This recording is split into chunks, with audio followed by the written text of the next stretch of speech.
Përshëndetje të nderuar teleshikues, do të jemi së bashku në këtë edicion lajme, kundër të tjera do të ndiqni. Qeveria është duke përgatitur disa ndryshime në kodin penal dhe atë rrugor për të parashikuar dënime me burg për personat që thyen rregullat e luftës ndaj Covid.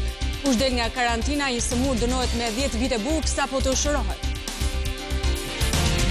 Në 24 orët e fundit u regjistruan dhe 9 raste të reja me koronavirus, duke quar në 409 numrin total të prekurve. Lajmi i mirë është se nuk ka asnjë vdekje, ndërsa në spital ka nisur të bjerë numri atyre që kërkojnë ndihmë dhe trajtim të veçantë.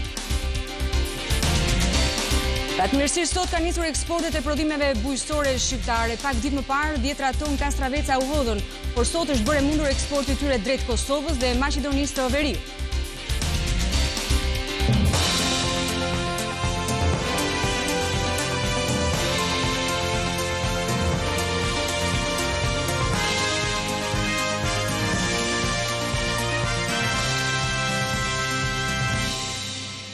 Majoranca qeverisë i ka gati ndryshimet në kodin penal për të gjitha ata të cilët shkelin masat e marra në luftën me Covid-19. Do të shkojmë tani në kryesinë e kuvendit të Shqipërisë live me gazetarin ton Muhamet Veliu. Muhamet, përshëndetje. Cilat janë ndryshimet që do të pësoj kodi penal?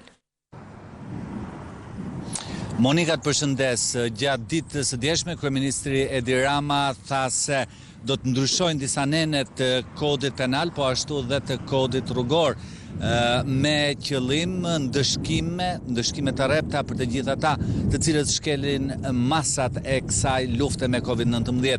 Ndërsa para ditën e sotme, deputetja socialiste Edliera Bode ka dorëzuar në kryesinë e kuvendit një shkres me amendamentet e 2 neneve. Njëri prej tyre është neni 222 fraksion 1 i kodit penal. Sipas propozimeve të deputetes Bode, mosbindja ndaj rregullave, vendime dhe urdhrave të nxjerra nga organet kompetente shtetërore për masat e marra gjatë gjendjes së jashtëzakonshme apo gjendjes së fatkeqësisë natyrore përbën kundravajtje penale dhe dënohet me gjobë ose me burgim deri në 6 muaj. Po kjo vepër e kryer në mënyrë të përsëritur dënohet me burgim nga 30 ditë deri në 1 vit, kur nga vepra është shkaktuar rrezikimi i jetës ose vdekja e personit dënohet me burgim nga 1 deri në 5 vjet. Ndërkohë për sa i përket nenit tjetër bëhet fjalë për atë me numër 222 fraksion 2, propozohet se mosbatimi i urdhrit të karantinës apo shkelja e rregullave të karantinës nga personi mbartës ose jo i sëmundjes infektive ngjitse përbën vepër penale dhe dënohet me gjobë dhe me burgim deri në 10 vjet. Po kjo vepër ku ka shkaktuar pasoja të rënda për shëndetin ose jetën e njerëzve dënohet me burgim nga 3 deri në 10 vjet, kur nga vepra ka ardhur ose ka mundësi të vi vdekja e personit dënohet me burgim nga 5 deri në 15 vjet. Këto janë, Monika, 2 ndryshimet e kodit penal, ndërkohë është duke u punuar edhe për ndryshimet për kodin rrugor të Republikës së Shqipërisë. Qartë, Muhamet, ndërkohë kur pritet të mblidhet kuvendi i Shqipërisë në seancë plenare? Kjo do të mësohet, Monika, gjatë ditës së nesërme, kur të mblidhet konferenca e kryetarëve. Është parashikuar që kjo konferencë të zhvillohet online në ora 10. Tashmë grupi parlamentar socialiste ka një propozim për ta mbledhur parlamentin në seancë plenare me 16 prill, sa kaq që nga kryesia e kuvendit mësohet se janë duke u diskutuar disa skenar për sa i përket mënyrës se si deputetët do të ulen në sallën e parlamentit, gjithnjë duke respektuar distancimin fizik. Muhamet Veliu, falenderoj për informacione drejt për drejt nga kryesia e kuvendit. Në të gjithë vendin janë regjistruar 9 raste të reja në 24 orët e fundit. Kolegja jon Alma Demire na sjell si çdo ditë detajet e këtij bilanci. Përshëndetje Alma, linja për ju.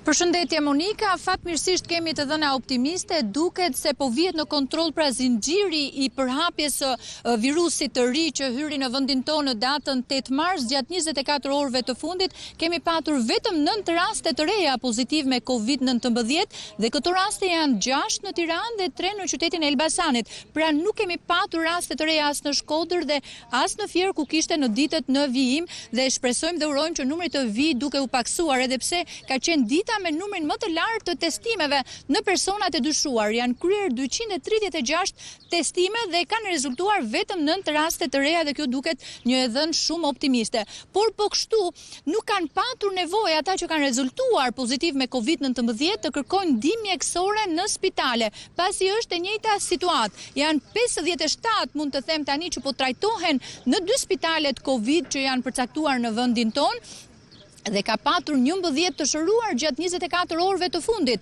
duke e quar numrin në total të shëruarve në 165, pra 165. Dhe me sa duket, këta që janë shëruar janë pacientë që kanë qenë duke mbajtur në survejancë në shtëpitë e tyre, pasi në shërbimin infektiv ku ndodhem është e njëjta situatë, janë 52 pacientë që janë duke marrë trajtim mjekësor, janë 5 në terapi intensive, ndërkohë ka ndryshuar mesditën e sotme situata në spitalin COVID-2, pasi një pacient pritet të lërë ambientet, pra është bërë gati për të shkuar në shtëpinë e tij, pasi edhe testi konfirmues pra ka dalë negativ. Po kështu një tjetër ka lënë terapinë intensive dhe është duke u trajtuar në pavion me shpresën që të kryhet tamponi dhe të rezultojë dhe ai negativ. Por ne do të mund të ndjekim një intervistë në edicionin e radhës të lajmeve që unë kam realizuar me shefin e reanimacionit, doktoresha Almacani, e cila na njeh për të gjithë situatën e reanimacionit, pra e pacientëve që po trajtohen tashmë në spitalin COVID-2. Për më tepër, Monika, le të ndjekim dhe të dhënat e përditësuara gjatë ditës së sotme nga Ministria e Shëndetësisë bërë nga Rovena Daja. Në 24 orët e fundit janë testuar 234 persona të dyshuar, për të cilëve janë konfirmuar 9 raste të reja me COVID-19. Pra në total deri tani janë testuar 3223 raste të dyshuara dhe prej tyre janë të konfirmuar pozitiv me COVID 409 raste. Si të shihet edhe grafikisht, ky virus prek më tepër meshkujt se sa femrat. 53% e personave pozitiv me COVID janë meshkuj. Gjatë 24 orëve të fundit, 11 pacientë të tjerë janë shtuar listës së të shëruarve, duke çuar numrin të shëruarve nga COVID-19 në 165. Ju informojmë se në shërbimin efektiv, aktualisht janë 52 të shtruar, 5 prej tyre janë në terapi intensive. Në spitalin COVID-2, Shefqet Ndroqi, janë 6 pacientë të shtruar gjithsej, 5 pacientë janë në terapi intensive, ndërsa 4 pacientë janë të intubuar. Të 2 spitalet aktualisht po marrin shërbim 58 pacientë. Fatmirësisht sot ka nisur eksportet e prodhimeve bujqësore shqiptare. Pak ditë më parë 10 ton kastraveca u hodhën, por sot është bërë mundur eksporti i tyre drejt Kosovës dhe Maqedonisë së Veriut. Ndjekim Rudina Muçën, e cila ishte sot në Lushnjë dhe bisedoi me fermerët, por edhe eksportuesit. COVID-19 solli pasoja serioze për prodhimin bujqësor. Në mungesë të tregut, fermerët u detyruan që prodhimet e tyre t'i hidhnin në kanal.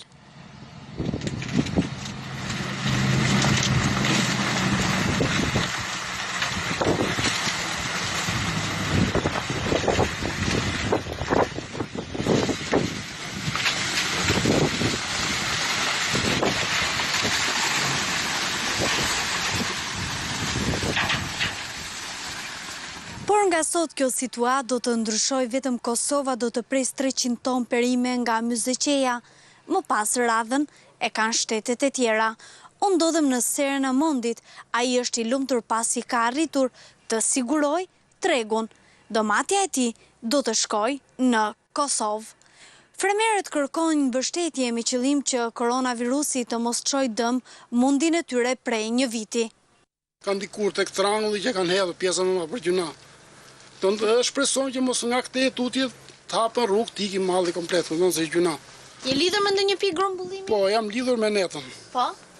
Merr për në Bullgari, në Maqedoni, në Kosovë. Kjo ishin tomate që kaputët gjysë e pjekur, sepse ashtu kërkon tregu, Po. E kërkon vetë magazina. Krenoi di dhe me çmimin? Po, edhe me çmimin nuk kemi pas probleme. Do të jenë pikat e grumbullimit ato që do të çojnë produktet shqiptare në Ballkan. Për t'i ardhur në ndihmë fermerit, grosistët nuk do të përfitojnë para nga kjo tregti. Do ja ushesim atyre këto ditë si ndihmë për këtë pandemi që ka ndodhur, që të jemi sa më afër shtresës për ta ndihmuar pra të kastraveci u hodh para disa ditëve dhe sot çmimet janë goxha të kënaqshme. Kastraveci ka vajtur 100 lek ky kastraveci i gjatë, kurse kastraveci me gjamba ka vajtur 30 lek për kile nga ajo e dobta që ishte, dhe ne siç po e marrim me këto çmime po e dorëzojmë te klientët tanë në Kosovë dhe Maqedoni. Sot kam nisur 2, edhe për nesër jam prap 2 kamiona, që ne jemi të kënaqur dhe pak fermerë se pësua një humbje shumë të madhe. Në pikat e grumbullimit dhe në sera, fermerët më parë duhet të kujdesen për shëndetin e tyre, duke përdorur masa të mbrojtëse, si maska dhe doreza. Për Top Channel, Rudina Muça. Një flotë e tërë taksish në të gjithë vendin është bllokuar. Masat kundër Covid kanë lënë në shtëpi prej 5 javësh të gjithë taksistët. Pjesa më e madhe të cilëve e kishin atë punë të vetmin mjet jetese. Ndjekim bashk Bruna Korçuku. Midis shumë sektorëve që janë dëmtuar për shkak të masave të marra kundër përhapjes së Covid-19 është edhe shërbimi taksi, i pezulluar tashmë prej rreth 5 javësh. Në rast se qytetarët për çdo lloj problematike kanë nevojë urgjente për shërbimin taksi, ky i fundit nuk mund të përgjigjet. Mirë bëri masat të kaq të rreta qeveria, po për mua, për mendimin tim, do të funksiononte shërbimi taksi për shkak këtyre masave, sepse njerëzit dashe për dashe kanë halle dhe do t'iqet në qarkullim shërbimi taksi. Ofrimi i shërbimit taksi është e vetmja mënyrë jetese për një pjesë të mirë të drejtuesve të këtyre mjeteve, ndërsa paga mujore e vendosur nga qeveria duket se është e pamjaftueshme nëse marrim parasysh pagesën e taksave vjetore, e cila është e paevitueshme. Për sa i përket anës dëmtimit ekonomik, ne me këtë marrëmi nuk s'kam të ardhur tjera.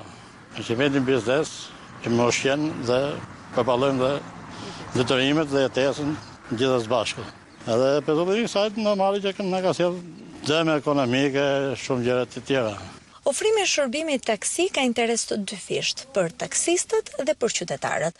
Në këtë rast taksistët propozojnë që ofrimi i shërbimit të lejohet, por me masa të caktuara të vendosura nga vetë qeveria. Disa nga tregjet e Tiranës u kthyen problematike për shkak të dyngjes së njerëzve në ambiente të ngushta. Pas disiplinimit të tregut më problematik aty në kombinat, janë shtrënguar edhe rregullat për tregjet e tjera. Gjithashtu ata janë dezinfektuar. Ndjekim bashkë Sidorela Gjonin.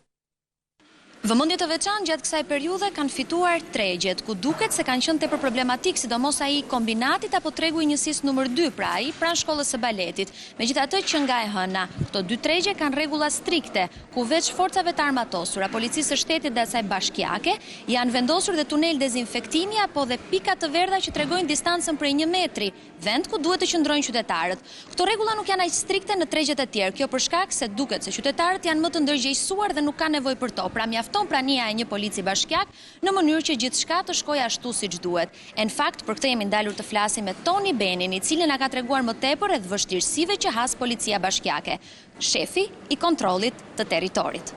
Në terren, për 24 orë janë 200 polic të paktën që lëvizin, kontrollojnë tregjet dhe gjithçka që ka fola më përpara, por gjithashtu janë edhe objektet e bashkisë, cilat por gjithashtu ruhen nga policia bashkiake. Veç kontrollit në tregje, cilat janë detyrat e tjera të policisë bashkiake? Duke filluar nga tregjet këtu ku jemi, policia bashkiake ka krijuar disa distanca nëpërmjet tregtarëve, të cilët të mundohen të shesin mallin e tyre, por jo në afërsi të njerëzve. Gjithashtu kontrollohen hyrjet për në treg.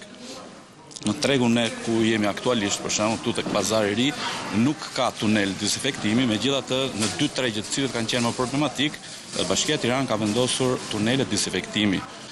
Policia bashkiake ka bërë kontrole në përparqe dhe në përsheshet rekreative për njerëz të cilët, po themi, deri diku të papërgjegjshëm, kanë dalë nga shtëpit me ose pa lejen e policisë shtetit, por që janë konstatuar nga ana jonë duke qëndruar në këto parqe.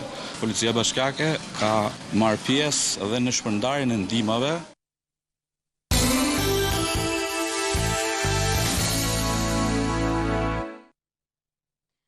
Kufit janë mbyllur për shqiptarët që jetojnë jashtë, por jo për sirianët dhe refugjatët nga vendet e lindjes së mesme. Ata kalojnë kufirin e gjelbër dhe shpesh me ushqim ndihmohen nga banorët e zonave kufitare në Devoll dhe Korç.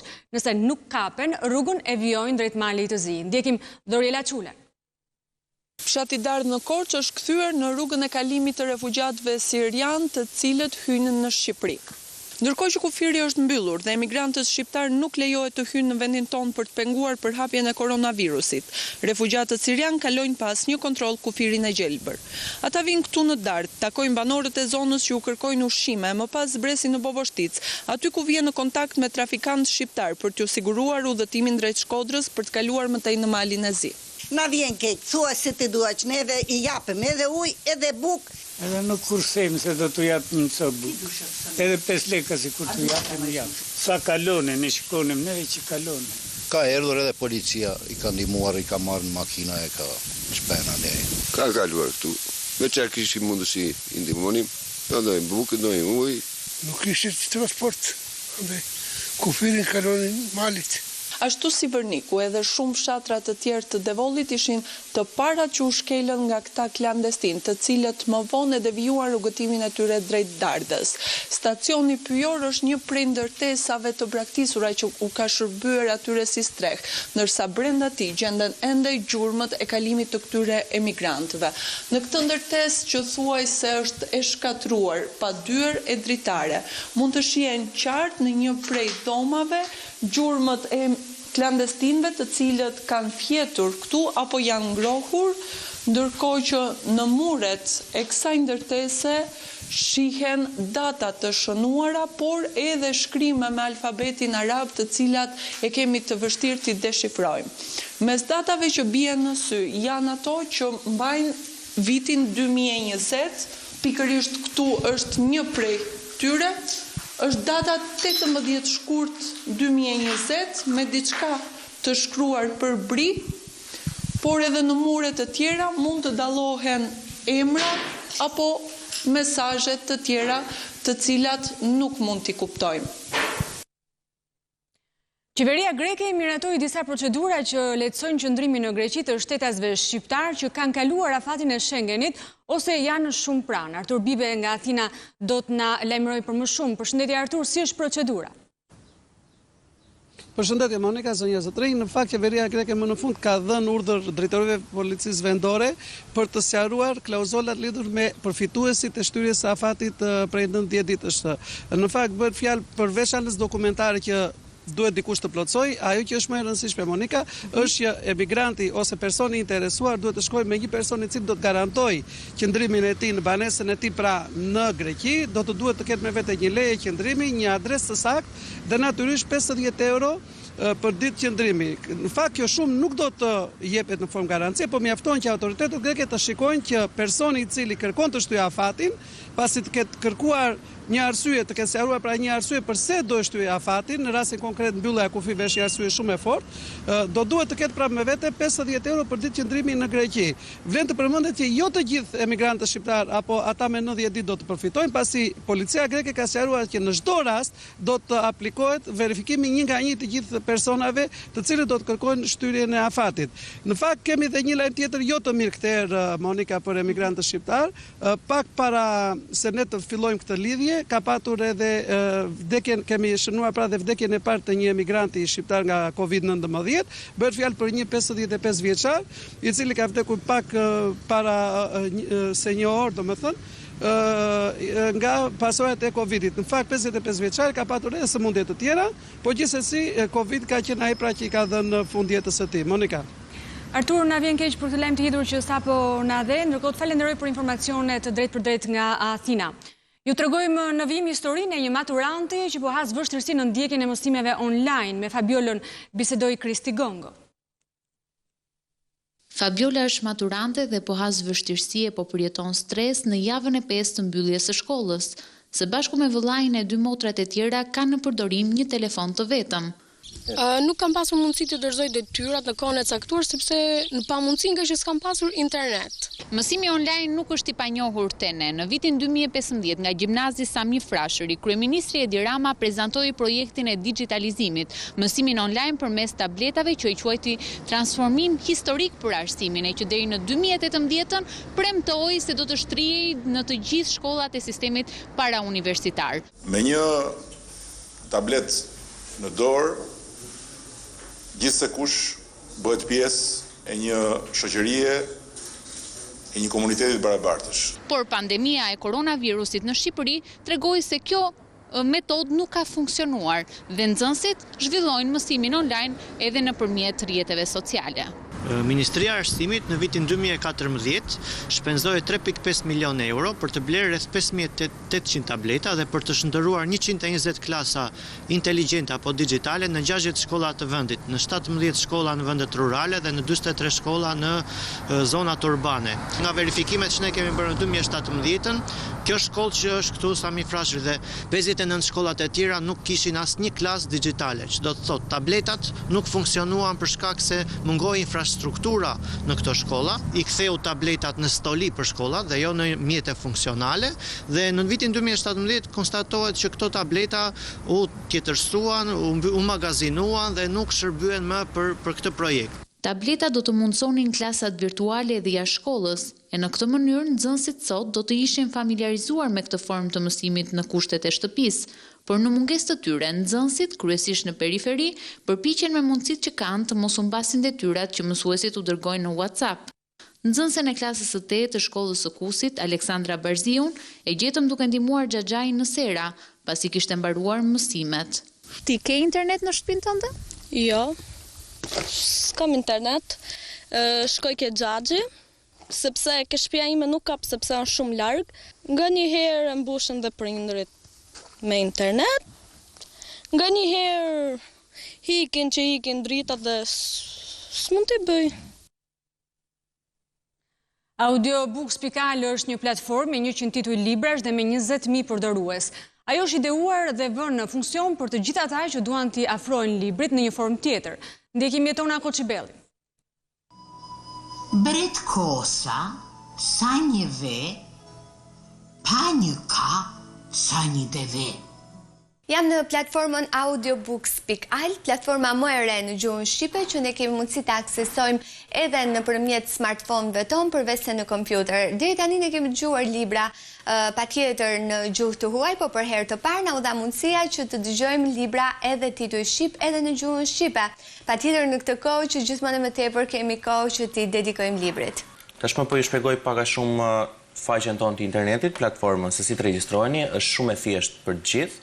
Për të regjistruar, mjafton të keni vetëm një adres e-maili, madje ju mund të klikoni në Audiobooks, mund të futeni me një emër përdoruesi të thjeshtë, me një adres e-maili dhe me një fjalëkalim tepër të thjeshtë.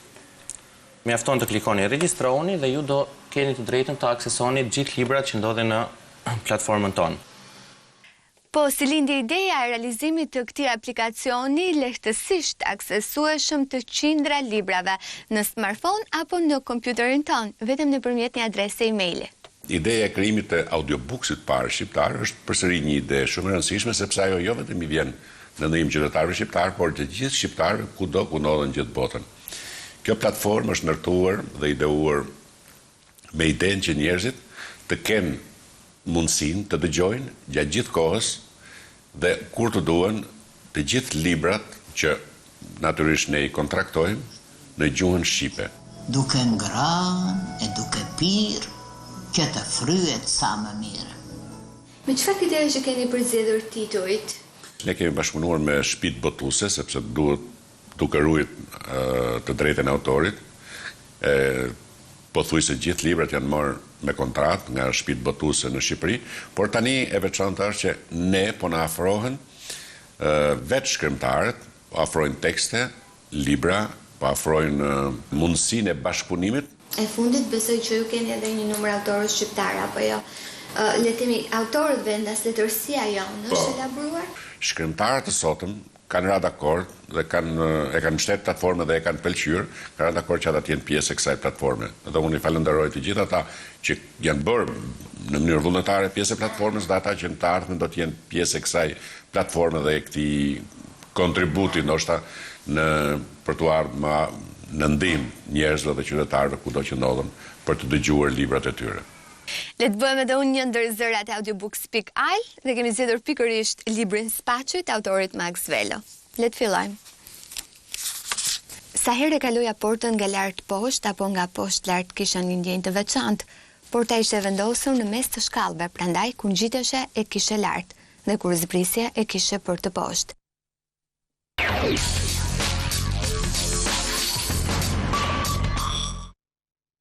Në Kosovë janë regjistruar deri më tani 224 të infektuar me koronavirus dhe komuna më e prekur është Malisheva. Në 224 ka arritur numri i personave të prekur me koronavirus në Kosovë. Prej tyre 39 janë duke marrë tretmanin mjekësor në ambulancën për koronavirus pranë klinikës infektive. Infektologja Vera Berisha Andreja ka njoftuar se 3 prej tyre janë në gjendje kritike për jetë. Prej këtyre numrit total të hospitalizuarve, që është pra 39, 5 prej tyre janë në asistencë të oksigjenit, pra janë me oksigjenoterapi, ndërsa 3 prej tyre, flas për pacientët që janë të konfirmuar, vazhdojnë të trajtohen në mjekimin intenziv që është në kuadër të klinikës infektive dhe gjendja atyre është mjaft e rëndë deri edhe kritike. Komuna më e prekur vazhdon të jetë Malisheva me 66 raste, ndërsa rritje ka dhe në Prishtinë me 25, Vushtrrin 21, Mitrovice Veriut me 20. Ndreja tregon se edhe fluks më të madh të qytetarëve që kanë kërkuar për të bërë testet ka pasur gjatë mbrëmjes të së mërkurës. Sipas mjekëve që kanë qenë ekipa kujdesore, pra kemi pas një fluks më të madh të pacientëve dhe siç është marrëveshja, klinika pulmologjisë është në gjendje të gatshme të pranojë numrin tjetër të pacientëve, të cilët nuk mund t'i akomodojmë në klinikën infektive. Prej të infektuarve deri tani janë shëruar 37 persona. E që nga 8 shkurt, Instituti i Shëndetësisë Publike ka testuar afër 3.000 mostra të dyshimta me virusin COVID-19. Alberta Ashani, Top Channel, Prishtinë.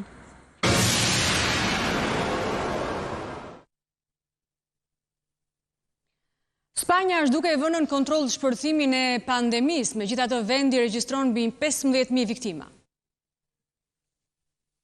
Spanja thuaj se po e kalon më të keqen e koronavirusit, ta kryeministri i vendit, ndërsa parlamenti debatoi për shtyrjen e gjendjes kombëtare të emergjencës.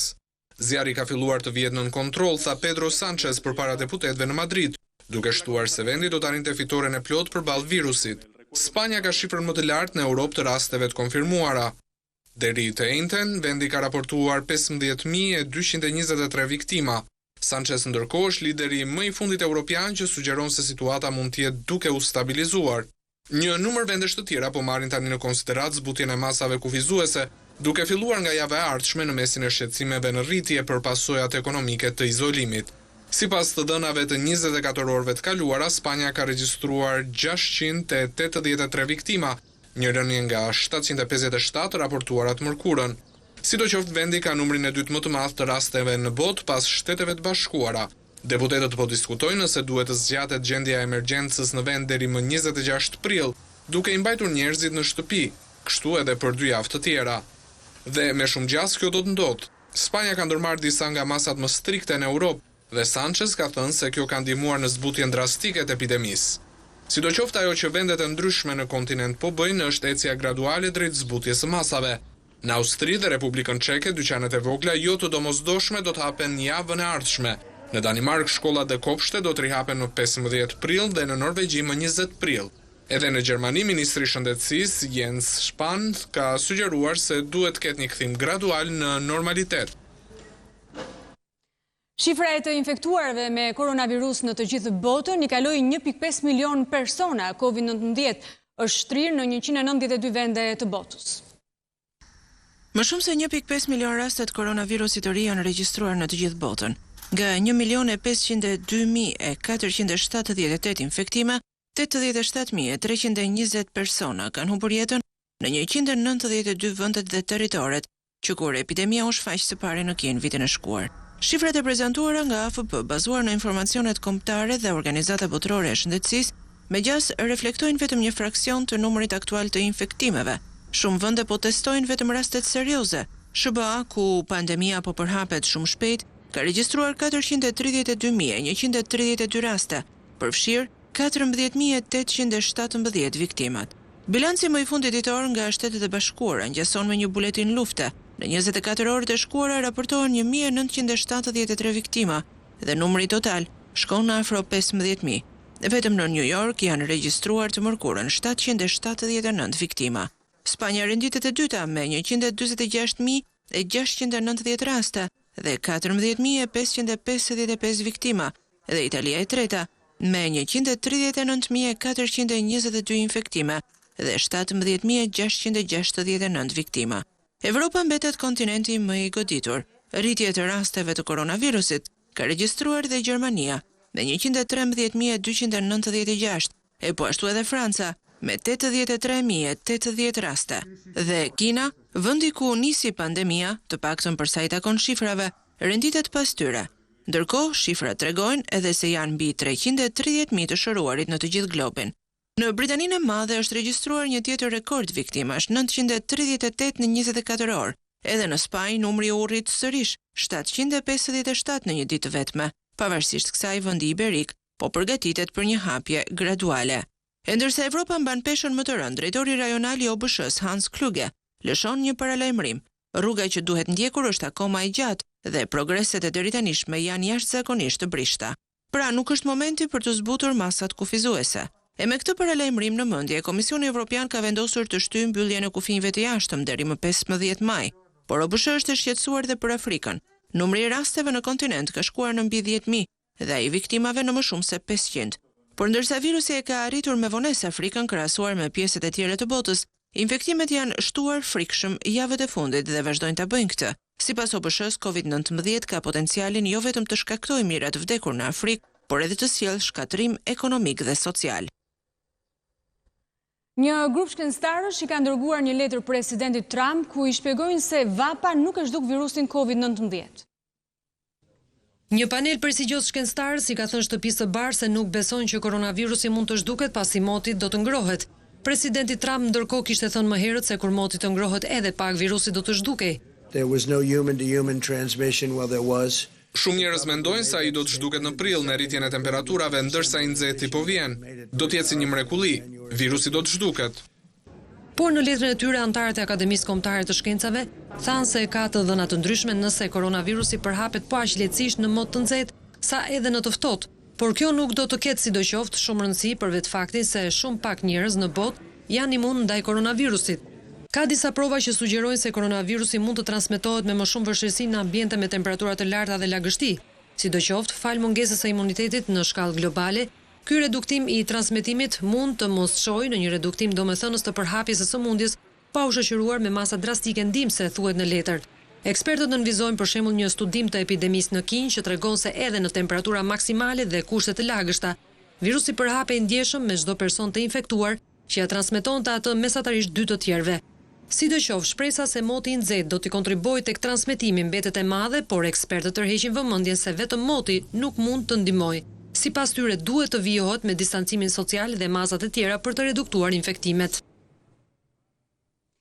Kemi ardhur këtu në fund të këtij edicioni informativ. Unë ju falenderoj për vëmendjen. Bashkë më pafshim.